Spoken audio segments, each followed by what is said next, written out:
Hey guys, like, comment, subscribe. Just doing a quick video on the George Springer signing with the Toronto Blue Jays. For anyone who hasn't seen, George Springer did sign with the Blue Jays last night.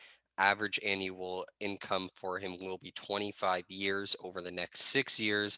So just going to quickly look at the contract, what this means for the Jays moving forward, likely, and everything along those lines. So to begin with the contract itself, kind of ironic originally that the Jays had given him, I believe it was a 5 year, 120 million deal, which is just under the 25 million mark, plus obviously less here. Springer had ultimately not accepted that deal, and it looked like maybe he was going to the Mets. And then obviously with all the news coming out with New York, the Jays being able to add that extra deal, give him that 25 million dollar per salary annual value, and then also potentially adding Michael Brantley to come with him. I think it was just kind of a big haul for Springer not to accept, especially that 6 year year mark, based on the fact he is 31, will be 32 going into the playoffs next year. I mean, he's going to be 37, 38 by the time this deal is done. We obviously don't know what the baseball salary cap is going to look like in 6, 7 years. But with that being said, even if $25 million is a less heavy contract than it is right now, for a 37, 38-year-old, he's still making a good chunk of change. So obviously, potentially he gets released or cut during that time beforehand, slash bought out, and probably maybe even gets traded. That would be the obvious hope that you get something for him in return if he's not worth 25 million at any point in the contract to the Blue Jays. But yeah, it obviously shows that they are looking to contend now.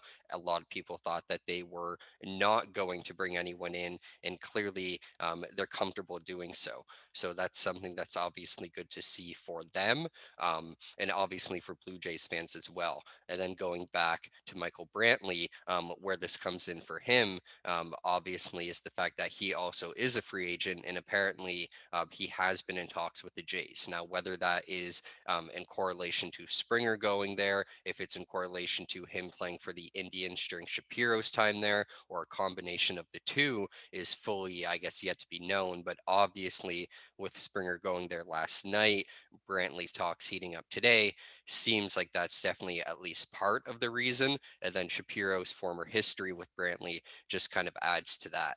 So for the Jays, I guess, lineup moving forward, it is tough adding Springer and Brantley based on the fact that Springer alone gives them an extra 5 minute, gives them an extra outfielder, and then you add Brantley. Technically, they have five. Now, Brantley can play DH, and you know what? Maybe they even find a way to train him to play first base based on the rumblings that they are looking to not add a first baseman, or obviously a third baseman, which personally I don't think they need with Austin Martin. But regardless, obviously they're still looking for that. So with that being said, that's kind of where I think that the roster kind of has a bit of question marks. Obviously, someone will likely move at some point.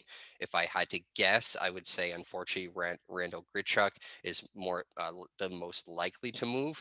Ironically, yesterday, I believe it was the, if I'm not mistaken, 2 year or 3 year anniversary of the day we actually acquired him by trade. And then they bring in Springer, and now it seems like he might be the first guy out the door, just based on the fact that he is 29. The other guys are a bit younger. And I mean, other than his power, I would say of the guys they have, he's not necessarily an outstanding fielder. He's a good fielder, but I would say obviously Springer they know is better. Springer also, for the most part, plays center field. So I would say Grichuk is likely the first man out in this situation.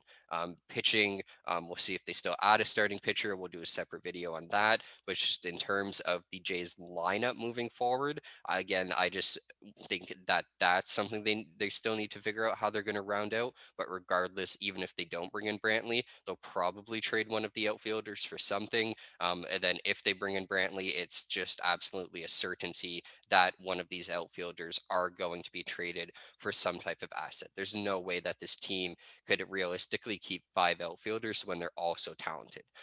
But let me know what you guys think of the additions, obviously, of Springer, and potentially Brantley as well moving forward, how you think they fit in with the Blue Jays lineup, how you think this helps them in terms of this year and moving forward. And definitely give the video some comments, give it a like, and hit the subscribe button if you can.